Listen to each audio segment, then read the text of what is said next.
What impressed you most when you were in Chile? Well, it's a lovely country. It's a beautiful country and amazingly rich country.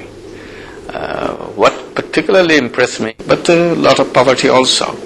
And people are concerned about it. That's an important thing. In many countries, people are not even concerned that they have poverty. But here in Chile, they are concerned. You can meet all across the society people expressing their unhappiness about the situation of poverty in the country. And they paid a lot of attention to our work. That's very pleasing for me. You don't get so much attention in many countries. So here, I was very happy. People wanted to know what Grameen Bank is all about. How can people take loans from a bank, poor people taking money, paying back, and changing their life. So I was very happy to go there in Chile. And they have been in touch with us for a long time. We've been corresponding with them. There was Grameen programs sprouting up in Chile. But this was my first visit to Chile. After the recent events that have marked the world 9/11 attack on the Twin Towers, the fall of Wall Street, what would you say are the hopes and challenges for humanity now? Well, I think we are going through a big crisis in the whole world. I would say crisis of confidence in ourselves.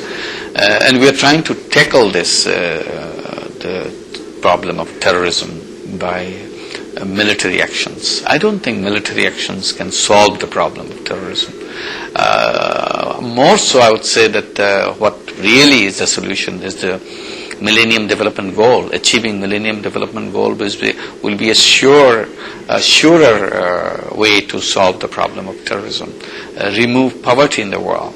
Because you have to go to the roots of the causes, why people become so crazy, something unthinkable actions they take. It's because of the circumstances, maybe. We have to get to those circumstances. Sense of injustice, sense of rejection, sense of hopelessness. So unless we have addressed those issues of hopelessness and injustice that we can remove, instead of spending money on the war preparations and destructions and so on, I think we should be using our resources to change our societies so that we have a better balanced society in the world.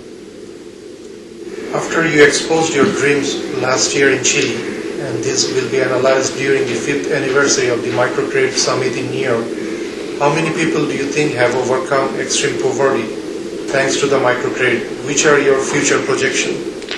In 1997, we had the Microcredit Summit in Washington, D.C. And the reason we convened that summit was that everybody says microcredit is a good thing. It helps poor people, it helps poor women. But we don't see much activity, much support coming up to really put it in the mainstream. So we convened this summit to bring everybody together to discuss and kind of set the global agenda, what we should do about it. And luckily it was a very, very warm support to microcredit. And we ended up with a goal of reaching 100 million poorest families, preferably women in those families, by microcredit by the year 2005. So we had 100 million people or families in our mind, and by reaching it by 2005. So today we'll be meeting again in November, a few weeks from now, where we'll be reviewing what we have achieved in the meantime. Out of 100 million, probably our estimate is about 27 million have been reached with microcredit. Now more to go. It's still a big, large number to be reached. And we are not disappointed in that because we feel we're still on the track, because momentum generates as you go along. So reaching the remaining of the 100 million poorest families will not be as difficult as the first 27 million families that we have reached. So we are still very hopeful that we can make it.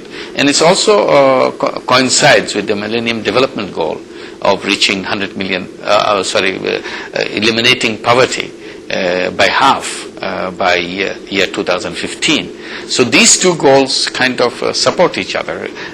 There's a synergy in the whole thing. So we hope that we can make it, and the donors will be there, government heads of governments will be there, heads of states will be there, and all the practitioners will be there. So we see lots of enthusiasm among the practitioners to take their microcredit to the number of people they can reach out to. The real problem is the financing arrangement, how to make it happen. Real problem is policy formulation in each country.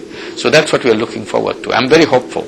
Something very specific and positive will come out of New York summit that we are meeting on November 10th through 13th. You have been invited to go to Chile next year on 2003. It will be 2 years since you last were there. How would you like to find that country, taking in consideration the challenges you gave the Chilean people to use the microcredit as the working tool of development? Well, I'm very happy about going back again, meeting people there. And in the meantime, we have been in touch with each other, and a tremendous amount of enthusiasm has been generated in Chile about addressing the poverty issue more directly through microcredit and changing the situation. And we have been receiving many letters from many institutions, many individuals, particularly from young people. So I'm looking forward to meeting all those people. And Chile represents a very interesting case, as I mentioned. Population-wise, it's a small country, but geographically it's a spread out large country, and lots of wealth in the country, and with lots of rich people in the country, and lots of poor people in the country. So if you can pay attention to the poverty issue, I think Chile can be the first country which will emerge as a totally poverty-free country. And if Chile can demonstrate that to the world, that will be very inspiring example for the whole world to follow. So we are looking forward to that thing, and people took it very seriously to make Chile the first country in the world which can claim that this is a poverty-free country, meaning that not a single person in all over Chile remains to be a poor person. That is a big message. So this is an issue that I'll be discussing with them. I'm sure they will be happy to look forward to such a scenario in a foreseeable future, not in a distant future, but in a foreseeable future. What would be your message to all those who are part of that long and narrow country, Chile? Businessmen, micro-entrepreneurs, representatives of microcredit institutions, and young people. Well, we can do it, and we can create a poverty-free world. A world where not a single person will be a poor person. And we believe in it at our heart, and we think we have the resources in the whole world. We have the resources to do that. But Chile is a specific case. So there I think we can make that example, and with their kind of commitment and their kind of enthusiasm among the young people in Chile particularly, all other people are also interested, but the young people are particularly committed to that, and the business people are interested in that. So this could be one country that the whole world can look forward to and get inspired by, because they come to the level where not a single person is a poor person. And even approaching that level would be a very inspiring thing for the whole world. So this is what I'm looking forward to. Thank you, Dr. Yunus, for your time. Thank you.